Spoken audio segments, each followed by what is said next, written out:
The autumn wind carried the scent of dying leaves across Maple Ridge, Tennessee, where 3 generations of the Caldwell family had worked the same red clay soil. Sarah Beth Caldwell stood at her kitchen window, watching her daughter Emma load wedding decorations into a borrowed pickup truck. 23 years of love, sacrifice, and sleepless nights seemed to crumble like the old barn that had collapsed last winter. The phone call from her mother still echoed in her ears. "You're not welcome at Emma's wedding, Sarah Beth. You've embarrassed this family enough." Outside, old Jasper the mule grazed peacefully in the pasture, the only living soul who seemed to understand her pain. The wedding invitation had arrived 3 weeks ago, addressed to the Caldwell family, but Sarah Beth knew it wasn't meant for her. Emma had chosen her grandmother's side in the bitter family feud that had torn them apart over the farm's inheritance. The sprawling 200-acre property that had been in their family since 1892 was now the subject of a legal battle that had turned mother and daughter into strangers. Sarah Beth had refused to sell the land to developers, choosing instead to preserve the legacy her great-grandfather had built with his own hands. But her decision had cost her everything she held dear. As the sun set behind the rolling hills of Robertson County, Sarah Beth walked to the old oak tree where she'd carved her initials with her late husband, Daniel, 30 years ago. The tree had weathered countless storms, just like their marriage had weathered poverty, loss, and heartbreak. Now she faced the biggest storm of all, watching her only child get married without her there to witness it. The weight of loneliness pressed down on her shoulders like the heavy quilts her grandmother used to make during the harsh Tennessee winters. Tomorrow would be Emma's wedding day, and Sarah Beth would spend it alone with only Jasper for company. Sarah Beth woke before dawn, as she had every day for the past 20 years since Daniel's death. The old farmhouse creaked and groaned like her own joints as she made her way to the kitchen. Coffee brewing, she stepped onto the wraparound porch that Daniel had built during their first year of marriage. The morning mist clung to the valley below, and she could see the lights beginning to flicker on in the houses scattered across the countryside. This was the day her daughter would become Mrs. James Mitchell, and Sarah Beth wouldn't be there to see it. The sound of Jasper's braying pulled her from her thoughts. The old mule had been Daniel's companion during the last years of his life, helping him work the fields when his body began to fail. Now 15 years old, Jasper was more pet than working animal, but he still knew every inch of the property better than any GPS. Sarah Beth walked to the fence and scratched behind his ears, feeling the familiar comfort of his presence. "At least you won't abandon me, old boy," she whispered, her voice catching in her throat. The mailbox at the end of the long gravel driveway held yesterday's newspaper and a stack of bills she couldn't afford to pay. The farm barely broke even these days, with most of the neighboring properties sold off to housing developments. Her mother, Evelyn Caldwell, had been pressuring her for years to sell to Pinnacle Development Corporation, who promised enough money to set the whole family up for life. But Sarah Beth couldn't bear the thought of seeing concrete and strip malls where her ancestors had grown tobacco and raised cattle. Inside the house, wedding photos of neighbors and friends covered the mantelpiece. Celebrations she'd attended over the years, always hoping her own daughter would ask for her help planning the perfect day. Emma had been planning this wedding for 8 months, and Sarah Beth had learned about most of the details through town gossip. The ceremony would be held at Riverside Baptist Church, the same church where Sarah Beth and Daniel had exchanged vows.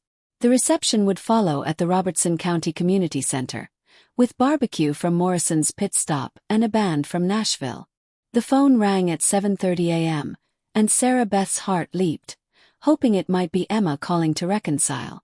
Instead, it was her neighbor, Mrs. Henderson, calling to check on her. "Honey, I know today's got to be hard on you," the elderly woman said gently. "Why don't you come over for dinner tonight? No sense in you being alone." Sarah Beth appreciated the kindness, but she politely declined. Some pain was too raw to share, even with well-meaning friends. By mid-morning, the weight of the day had settled on Sarah Beth's shoulders like a heavy yoke. She walked through the empty house, remembering Emma as a little girl playing dress-up in her grandmother's wedding dress, spinning around the living room and declaring she'd have the most beautiful wedding in all of Tennessee. Those dreams were coming true today, but Sarah Beth would only be able to imagine them. The silence in the house was deafening, broken only by the ticking of the grandfather clock that had belonged to Daniel's father. As she sat at the kitchen table where she'd helped Emma with homework for 12 years, Sarah Beth wondered if she'd made the right choice. The farm meant everything to her, but without Emma, what was the point of preserving it? The legal battle over the inheritance had consumed her savings and her relationship with her daughter. Her mother had convinced Emma that Sarah Beth was being selfish and stubborn, choosing dirt and memories over family happiness. Maybe they were right. The sound of a car engine in the driveway made her heart race, but it was only the mail carrier delivering a package. As she signed for it, he mentioned that he'd be delivering wedding favors to the community center later that afternoon. "Heard it's going to be quite a celebration," he said cheerfully, unaware of the knife his words twisted in her heart. Sarah Beth managed a weak smile and retreated back into the house, feeling more isolated than ever. After lunch, Sarah Beth found herself climbing the narrow stairs to the attic, a space she'd avoided for months. Dust motes danced in the shafts of sunlight streaming through the small window, and the air was thick with the scent of old wood and forgotten memories. Boxes labeled Emma's school papers and Christmas decorations were stacked against the far wall, next to Daniel's old hunting gear and her grandmother's sewing machine. She was looking for something specific.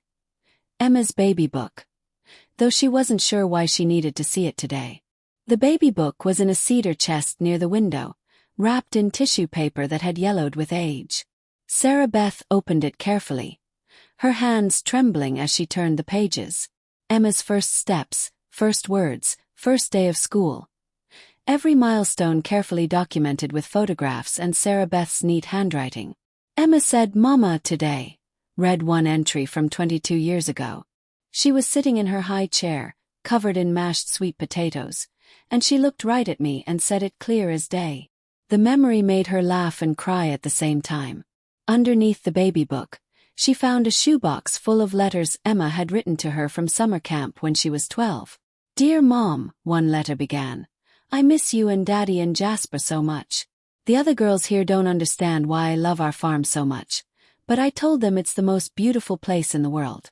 I can't wait to come home and help you with the vegetable garden."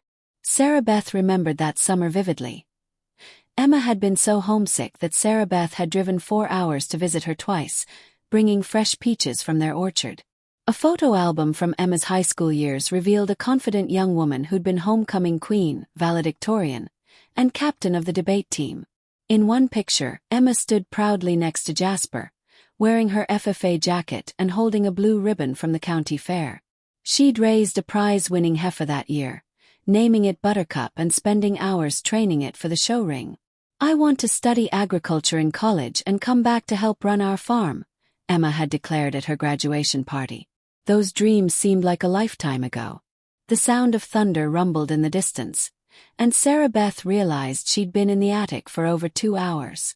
The photos and letters had transported her back to happier times, when she and Emma had been inseparable.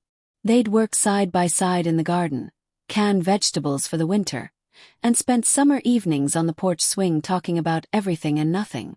Emma had been her best friend, her confidant, her reason for getting up every morning after Daniel died. Now that friendship felt like a ghost, something beautiful that had slipped away when she wasn't paying attention. As she carefully packed the memories back into their boxes, Sarah Beth found a letter she'd written to Emma but never sent. It was dated 6 months ago, right after their last terrible argument about the farm. "My dearest Emma," it began, "I know you think I'm being stubborn about keeping the land, but I need you to understand what this place means to our family. Your great-great-grandfather, William Caldwell, walked from North Carolina to Tennessee in 1892 with nothing but the clothes on his back and a dream of owning his own land. He cleared these fields with his own hands, built the first cabin where our barn stands now, and raised 7 children on this soil." The letter went on to describe 4 generations of Caldwells who had lived, loved, and died on this land. Her grandfather had survived the Great Depression by growing enough food to feed half the county. Her father had modernized the farm in the 1960s, adding the irrigation system that still watered their crops today. Daniel had planned to pass the farm down to Emma, teaching her everything he knew about sustainable agriculture and land management. "This isn't just dirt and buildings," the letter concluded. "It's our heritage, our identity, our responsibility to future generations. I can't sell our ancestors' dreams to the highest bidder." As rain began to patter against the attic window, Sarah Beth folded the letter and put it in her pocket. Maybe it was time to finally send it, even if Emma was too angry to read it. The approaching storm reminded her of the night Emma was born. A fierce autumn thunderstorm that had knocked out power to half the county. Sarah Beth had labored by candlelight while Daniel held her hand and told her stories to keep her calm. When Emma finally arrived, screaming and perfect, the storm had passed and the stars had come out. It seemed like a good omen then. At 3 p.m., exactly when Emma's wedding ceremony was scheduled to begin, Sarah Beth sat on her front porch with a glass of sweet tea and tried to imagine what was happening 12 miles away. The church would be decorated with white roses and baby's breath, Emma's favorite flowers. The congregation would be dressed in their Sunday best, filling the pews with laughter and anticipation. Pastor Williams would be standing at the altar in his best suit, ready to perform a ceremony he'd probably done 100 times before. But for Emma, it would be the most important moment of her life so far. Jasper wandered over from the pasture and nuzzled her hand, as if sensing her sadness. She stroked his gray muzzle and remembered the day Daniel had brought him home as a young colt. "Every farm needs a good mule," he'd said, though Sarah Beth had argued they couldn't afford another mouth to feed.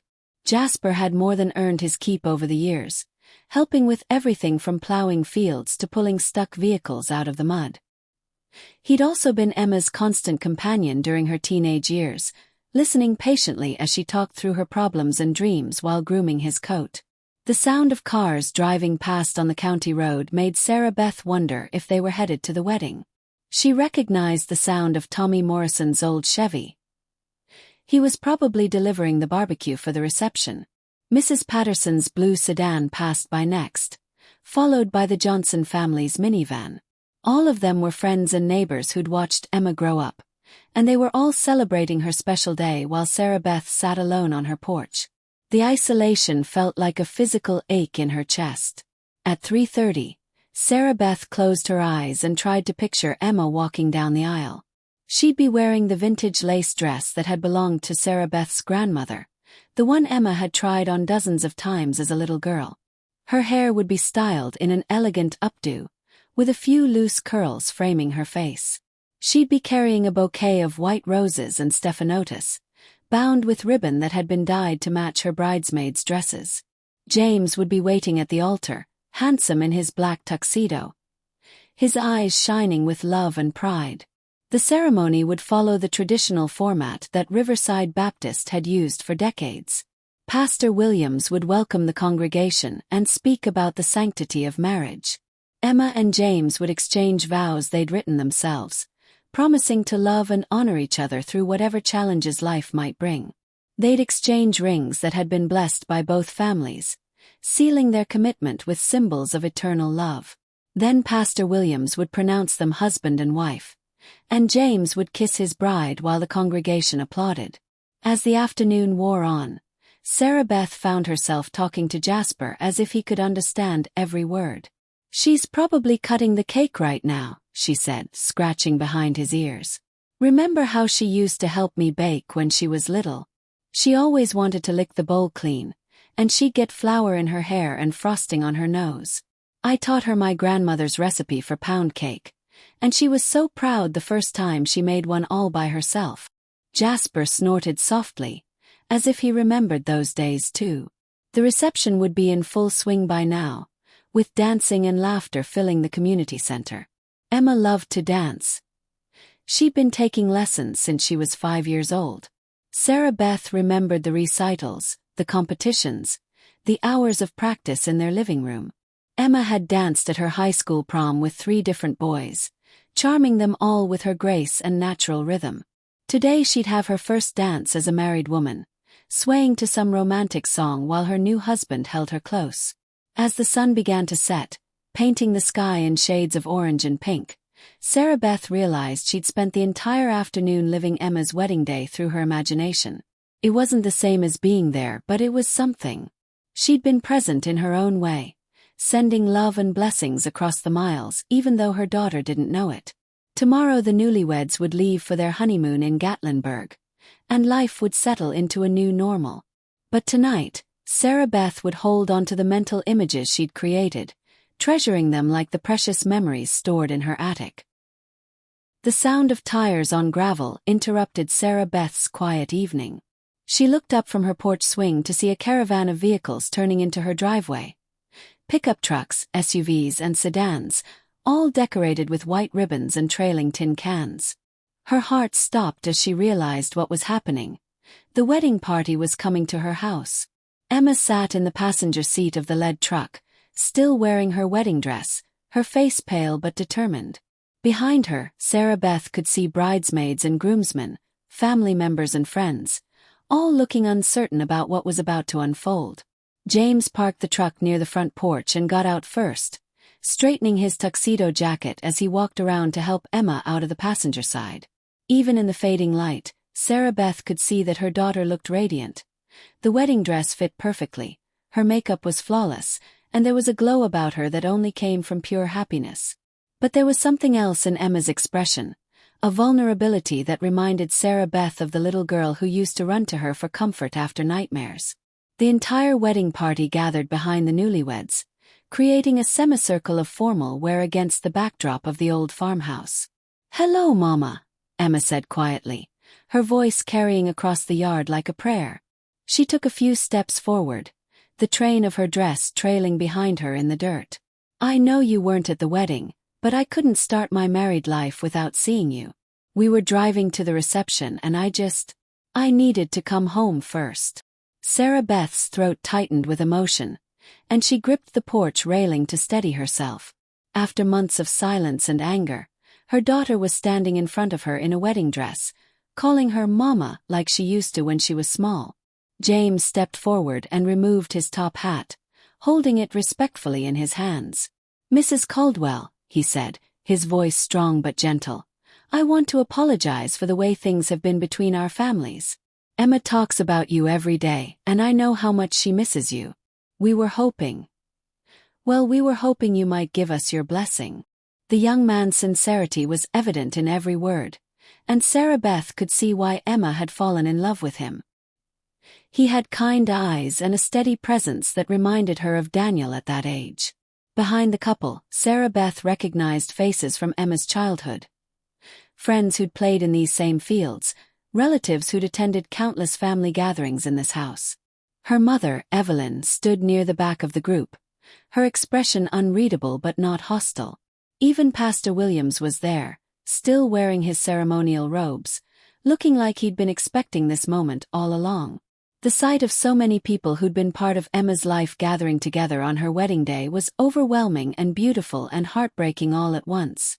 Emma took another step closer, and Sarah Beth could see tears glistening in her eyes. "I'm sorry, Mama," she whispered, her voice breaking. "I'm sorry for all the hurtful things I said, for choosing sides, for letting this stupid fight about the farm come between us. Grandma Evelyn made me believe that you cared more about this land than you cared about me. But standing here now, I realize how wrong I was. This place is part of who we are, isn't it? It's part of who I am too." The admission hung in the air between them like a bridge, fragile but real. Sarah Beth descended the porch steps slowly, her legs shaking with emotion. As she got closer to Emma, she could see the intricate beadwork on the wedding dress, the delicate lace that had been hand-sewn by her own grandmother decades ago. Emma had chosen to wear the family heirloom despite their estrangement, carrying a piece of their history with her on the most important day of her life. The symbolism wasn't lost on Sarah Beth. Even in anger, Emma had honored their connection, their shared heritage, their unbreakable bond as mother and daughter. "You look beautiful, sweetheart," Sarah Beth said, reaching out to touch Emma's face gently. "The most beautiful bride I've ever seen." Emma leaned into her mother's touch, and suddenly they were embracing, holding each other tight while the wedding party watched in respectful silence. The white satin and lace pressed against Sarah Beth's simple cotton dress, But it didn't matter. All that mattered was that her daughter was in her arms again, that the months of silence and hurt were finally ending, that love had triumphed over pride and stubbornness. As mother and daughter held each other, Jasper decided to investigate the commotion. He ambled over from the pasture, still wearing the old leather halter that Daniel had made for him years ago. The sight of the familiar mule brought laughter from the wedding party, breaking some of the emotional tension that had settled over the group. Emma pulled away from her mother's embrace and walked over to greet her old friend, somehow managing to kneel gracefully in her wedding dress to hug Jasper's neck. "I missed you too, old boy," she said, her voice thick with tears and laughter. James watched his new wife with obvious admiration as she introduced him to the mule who'd been such an important part of her childhood. "Emma's told me so many stories about Jasper," he said to Sarah Beth. "About how he used to carry her around the farm when she was little, and how he helped her learn to be responsible by taking care of him. I've been looking forward to meeting him." The young man's genuine interest in her daughter's past touched Sarah Beth deeply. He wasn't just marrying Emma. He was embracing her entire history, including the four-legged members of her family. Pastor Williams stepped forward, his ceremonial robes catching the last rays of sunlight. "Sarah Beth," he said warmly, "I was hoping we might have a moment to talk. Emma asked me to perform a special blessing here if you're willing. She wanted to include you in her wedding day, even if it couldn't happen in the traditional way." The elderly minister had baptized Emma as a baby and confirmed her as a teenager. He'd been a steady presence in their lives through Daniel's illness and death, and Sarah Beth trusted his judgment completely. The wedding party gathered in a circle around Emma and James, with Sarah Beth standing beside her daughter. In the growing twilight, with fireflies beginning to dance around the old oak tree, the scene felt magical and timeless. Pastor Williams opened his worn Bible and began to speak about the importance of family, forgiveness, and new beginnings. His words carried weight and wisdom earned through decades of counseling couples and families through their most challenging moments. The impromptu ceremony felt more meaningful than any elaborate church service could have been. "Emma and James," Pastor Williams said, his voice carrying across the quiet farmyard, "you've chosen to begin your marriage not just with the support of your community, but with the healing of your family. This land that has caused so much pain and division is also the foundation of your heritage, the source of your strength, and the legacy you'll pass on to your own children someday. May you remember this moment whenever you face challenges in your marriage.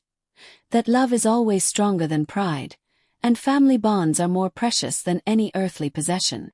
As the minister spoke, Sarah Beth felt a profound sense of peace settling over her. The legal battle over the farm suddenly seemed less important than the relationships that had been damaged in the process. She looked around at the faces gathered in her yard. Neighbors, friends, family members who'd been part of Emma's life since birth. These people were her true treasure, not the land or the money or the principle of the thing. Without them, the farm was just dirt and buildings. With them, it was home. Emma reached for her mother's hand as Pastor Williams asked for a final blessing on the new marriage. "Lord," he prayed, "bless this union between Emma and James. Help them to build a life together that honors you, their families, and the generations that came before them. And Lord, heal the wounds that have divided this family. Help them to remember that love is the greatest inheritance any generation can leave to the next." The prayer was simple but heartfelt, and Sarah Beth felt tears streaming down her face as she squeezed her daughter's hand. When the blessing was finished, the wedding party erupted in cheers and applause. Someone had thought to bring a camera, and they took pictures by the light of the pickup truck headlights. Emma and James with Sarah Beth, the entire wedding party with Jasper, 4 generations of Caldwell women standing together for the first time in months. The photographs would be cherished for years to come, documenting the moment when love conquered hurt and family bonds proved stronger than any disagreement about money or land or the future. While the wedding party celebrated outside, Emma asked her mother if they could have a few minutes alone. They walked up to the farmhouse together, Emma's heels clicking on the wooden porch steps that Daniel had built with his own hands. The kitchen was exactly as Emma remembered it, The same yellow curtains her mother had sewn 15 years ago, the same round oak table where she'd done homework and eaten countless meals, the same framed photographs of 4 generations of Caldwells covering the walls. Being here in her wedding dress felt surreal, like stepping into a dream where past and present collided. "I need to tell you something, Mama," Emma said, settling carefully into her old chair at the kitchen table. "About the farm, about Grandma Evelyn, about why I really stayed away." She took a deep breath, gathering courage for what she was about to reveal. "Grandma didn't just want you to sell the land. She'd already signed a contract with Pinnacle Development, assuming she could convince the rest of us to go along with it. She stood to make over $2 million from the sale, and she promised me and James a down payment for our own house if I supported her." Sarah Beth felt like she'd been punched in the stomach. Her own mother had been scheming behind her back, using Emma's future as leverage to force the sale of the family land. "How long have you known about this?" she asked quietly, trying to process the betrayal. Emma's face crumpled with shame and regret as she continued her confession. "I found out 3 weeks ago when Grandma asked me to sign some papers. That's when I realized she'd been manipulating me all along, making me think you were being selfish when really she was being greedy." The revelation explained so much about the past year of conflict. Evelyn had been whispering poison in Emma's ear, convincing her that Sarah Beth was standing in the way of her happiness and financial security. The older woman had painted herself as the practical one, the grandmother who wanted what was best for her granddaughter's future. But in reality, she'd been orchestrating a scheme to enrich herself at the expense of the family's heritage. The depth of the betrayal was staggering, and Sarah Beth felt anger and hurt washing over her in waves. "I was so angry at myself for being fooled," Emma continued, tears streaming down her face. "And I was scared that you'd never forgive me for choosing her side, for saying those terrible things to you, for missing so much time we could have spent together. I wanted to call you every day, but I was too proud and too ashamed. I thought maybe it was better to just let you go on thinking I didn't care, rather than admit how badly I'd messed up." The pain in her daughter's voice broke Sarah Beth's heart all over again.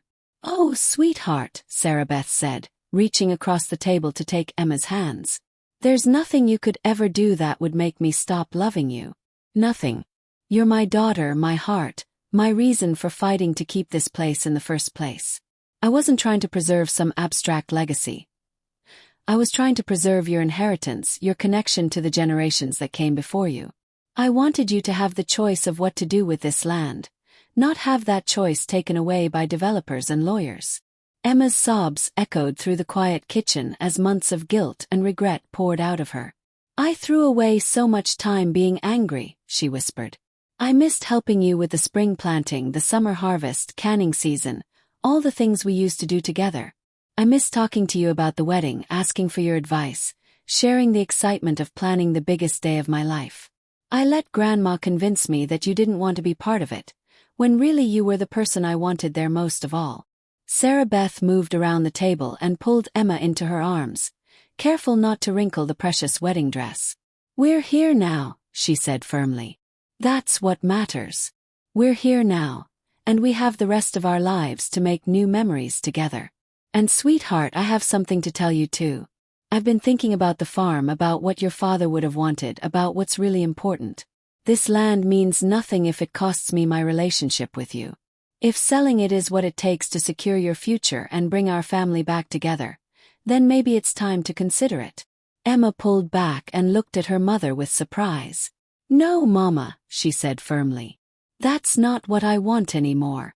Being here tonight, seeing this place through James's eyes, remembering all the stories Daddy used to tell about our ancestors. I understand now why you fought so hard to keep it. This is our home, our history, our responsibility. If we work together, maybe we can find a way to make the farm profitable again, to honor the past while building a future here. James has some ideas about sustainable agriculture and agritourism that might work. Maybe we can have it all. The land and the family unity too." As they talked, the sound of laughter and music drifted in from the yard, where the impromptu reception was still going strong. Emma wiped her tears and reapplied her lipstick, transforming herself back into a radiant bride. But before they rejoined the celebration, she had one more confession to make. "Mama, there's something else I need to tell you about why I came here tonight. It wasn't just my idea. It was James's. And it wasn't James's idea either. It was Jasper's." Sarah Beth looked at her daughter with confusion, wondering if the emotional stress of the day had affected her thinking. "I know that sounds crazy," Emma continued, laughing at her mother's expression. "But let me explain.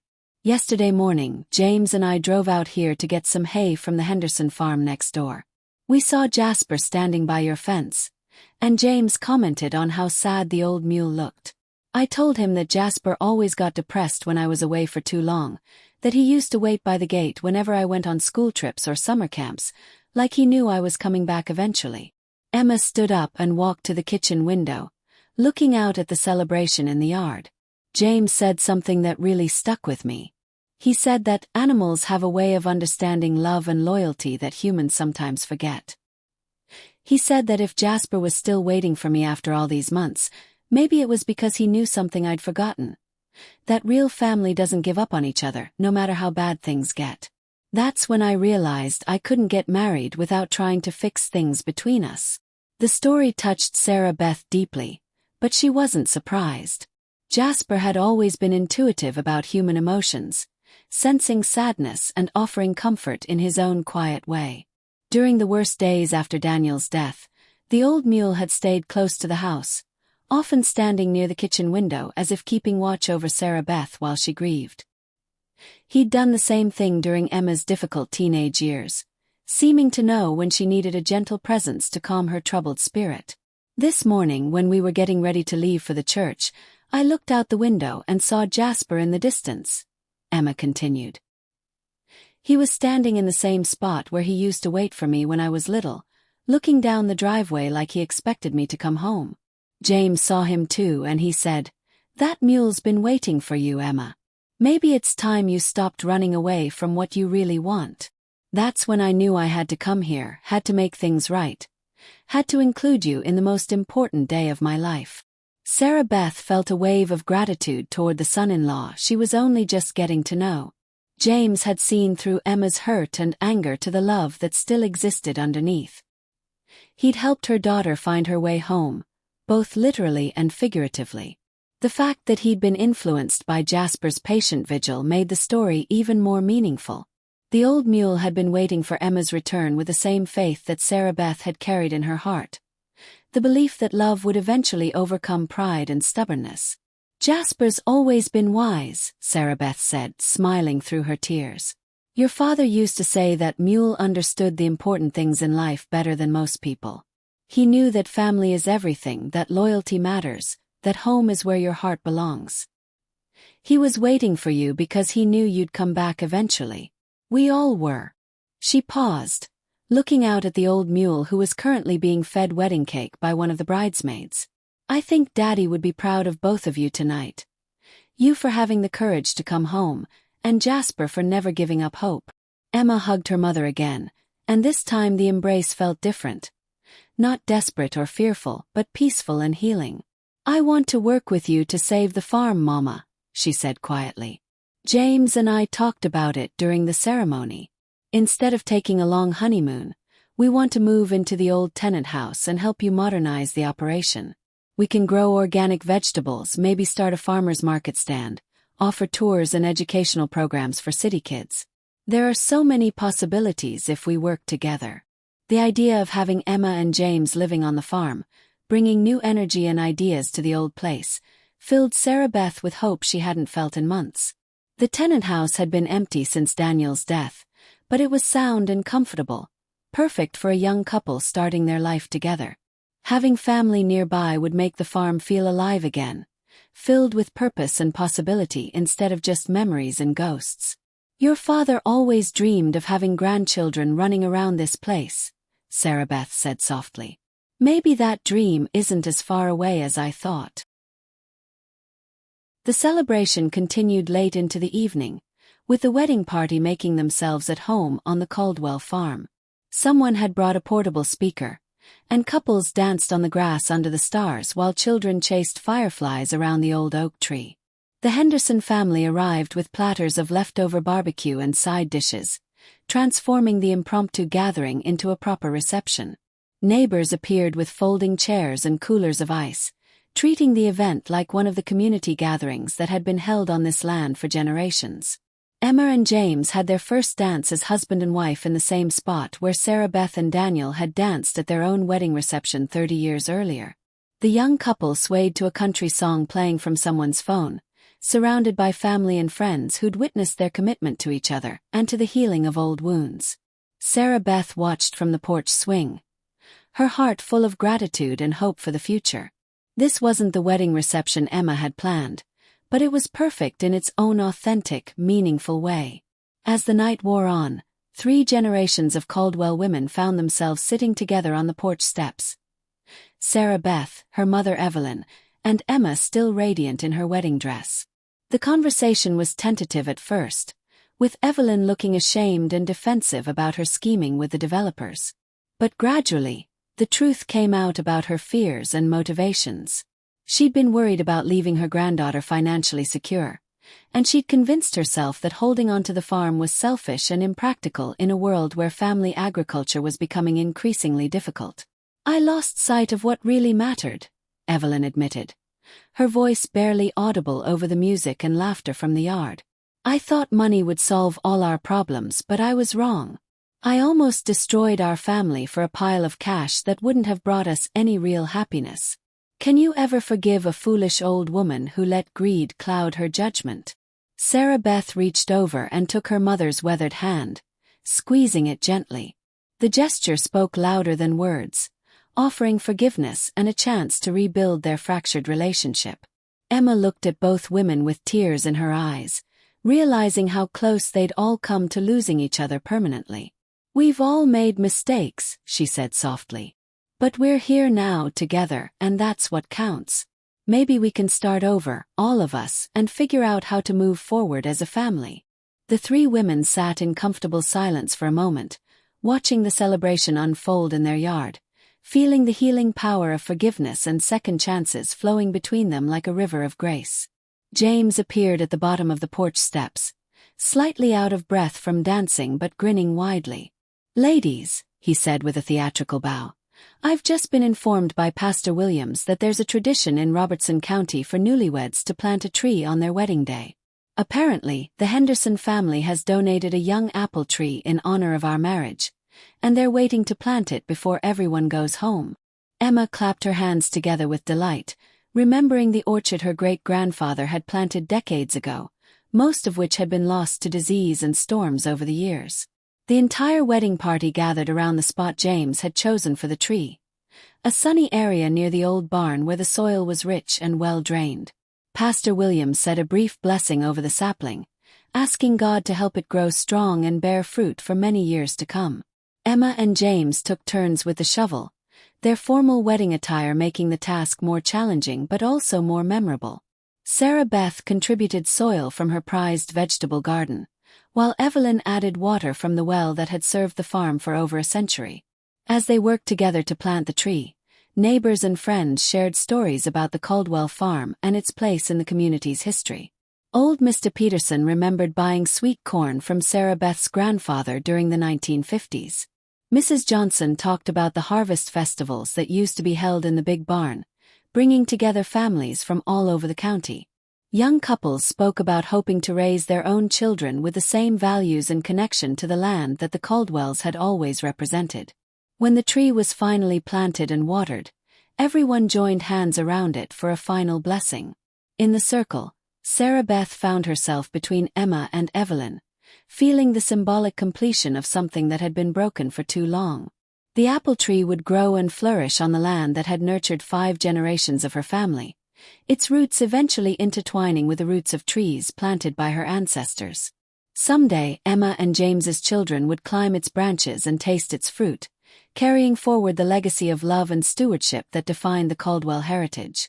As the evening wound down and guests began to pack up their chairs and coolers, Emma made an announcement that surprised everyone. "James and I have decided to spend our wedding night here on the farm," she said, her voice carrying across the yard. "We're going to set up the old camping gear in the tenant house and start our married life in the place where I grew up. Tomorrow, we'll begin planning how to restore this farm to its former glory, working alongside Mama to build something beautiful and sustainable for the future." Dawn broke clear and bright over the Caldwell farm, painting the rolling hills of Robertson County in shades of gold and amber. Sarah Beth woke in her own bed for the first time in months without the crushing weight of loneliness pressing down on her chest. Through her bedroom window, she could see smoke rising from the chimney of the tenant house, where Emma and James had spent their first night as husband and wife. The sight filled her heart with a joy she'd almost forgotten was possible. The simple pleasure of having family nearby, of knowing she wasn't facing the challenges of farm life alone anymore. In the kitchen, she found a note propped against the coffee pot in Emma's familiar handwriting. "Good morning, Mama. James is making breakfast for all of us in the tenant house. Come over when you're ready. We have so much to talk about and plan together. Thank you for the most perfect wedding day a daughter could ask for. All my love, Emma, Mrs. Mitchell now." Sarah Beth smiled as she read the note, treasuring the exclamation point after Emma's new name. Her daughter was proud to be married, proud to be starting this new chapter of her life on the family farm. The walk to the tenant house took her past the newly planted apple tree, which looked small and vulnerable in the morning light but full of potential. Jasper was grazing nearby, and he lifted his head to watch her pass, as if he too understood that something fundamental had changed overnight. The old mule had witnessed the healing of the family rift, and Sarah Beth could swear there was satisfaction in his expression. He'd kept faith when everyone else had given up hope, and his patience had been rewarded with the return of the young woman he'd loved since she was small. Inside the tenant house, she found Emma and James working together to prepare breakfast, moving around the kitchen with the easy familiarity of a couple who'd been married for years instead of hours. Emma had traded her wedding dress for jeans and a flannel shirt that had belonged to her father, while James wore work clothes that suggested he was ready to get his hands dirty helping with farm chores. The sight of them cooking together in the same kitchen where Sarah Beth's grandparents had started their own married life felt like a gift from Providence. "We've been up since 5 a.m. talking about ideas for the farm," Emma said excitedly as she hugged her mother. "James has a background in agricultural business from his college days, and he thinks we could really make something special here. We want to focus on sustainable practices, heritage crops, and connecting with the community in ways that honor the past while embracing the future." The enthusiasm in her daughter's voice reminded Sarah Beth of Daniel's dreams for the farm, and she felt his presence strongly in the warm kitchen filled with the smell of bacon and fresh coffee. Over breakfast, the three of them spread out papers and notebooks, sketching plans for crop rotation, discussing markets for organic produce, and dreaming about the possibilities that lay ahead. James had researched grant programs for beginning farmers and heritage preservation, while Emma had ideas about educational programs that could teach children about sustainable agriculture and rural history. Sarah Beth contributed decades of practical knowledge about the land, the climate, and the community, feeling useful and valued in a way she hadn't experienced since Daniel's death. The morning flew by as they walked the property together, with Emma and James seeing the farm through new eyes. They examined the old barn with its sturdy bones and weathered exterior, envisioning it restored and filled with activities that would bring visitors to the farm. They studied the fields that had grown tobacco and corn for generations, imagining them planted with heirloom vegetables and heritage grains that would appeal to restaurants and farmers markets in Nashville. They explored the creek that wound through the back 40 acres, discussing the possibility of aquaculture or simply preserving it as a natural habitat for wildlife. As they worked their way back toward the farmhouse, Sarah Beth felt a profound sense of completion. The land that had been the source of so much conflict was now bringing her family together in a shared vision for the future. The heritage that had seemed like a burden to preserve was now inspiring a new generation to carry it forward with creativity and passion. Most importantly, the daughter she'd feared losing forever was not only back in her life but choosing to build her own life on the foundation of their shared history. That afternoon, Evelyn arrived with a box of legal documents and a sheepish expression. She'd spent the morning with her lawyer, officially withdrawing from the development deal and transferring her share of the farm to Emma and James as a wedding gift. "I want to make things right," she said simply. "This land belongs to all of us, but you young people are the ones with the energy and vision to make it thrive again. Consider it my contribution to your future and my apology for nearly destroying our past." The gesture moved everyone to tears and sealed the family's commitment to working together toward common goals. As the sun set on Emma's first full day as a married woman living on the Caldwell farm, 3 generations of women sat on the farmhouse porch watching Jasper graze in the pasture. The old mule looked content and peaceful, as if he knew his vigil was finally over and his family was whole again. Sarah Beth rocked gently in the swing Daniel had hung for her 20 years ago, listening to Emma and Evelyn plan a vegetable garden that would combine traditional varieties with experimental crops. The sound of their voices, animated with hope and excitement, was the sweetest music she'd heard in years. "You know," Emma said as the first stars appeared in the darkening sky, "I think Daddy would be proud of what we're building here. He always said this land was meant to be shared, to bring people together, to teach important lessons about hard work and stewardship. Now we get to honor his memory by making his dreams come true in ways he never could have imagined." Sarah Beth nodded, feeling Daniel's presence in the evening breeze that rustled through the leaves of the old oak tree where they'd carved their initials so many years ago. Later that night, as Sarah Beth prepared for bed in the farmhouse that no longer felt empty, she stepped onto the back porch for one last look at the stars. In the distance, she could see lights still burning in the tenant house, where Emma and James were probably still planning and dreaming about their future. The sight filled her with gratitude for the unexpected turns that had brought them all back together, for the patient wisdom of an old mule who'd never stopped believing in the power of love, and for the healing grace that had transformed a day of sorrow into a celebration of hope. Tomorrow would bring new challenges and opportunities, but tonight the Caldwell family was whole again, and that was enough.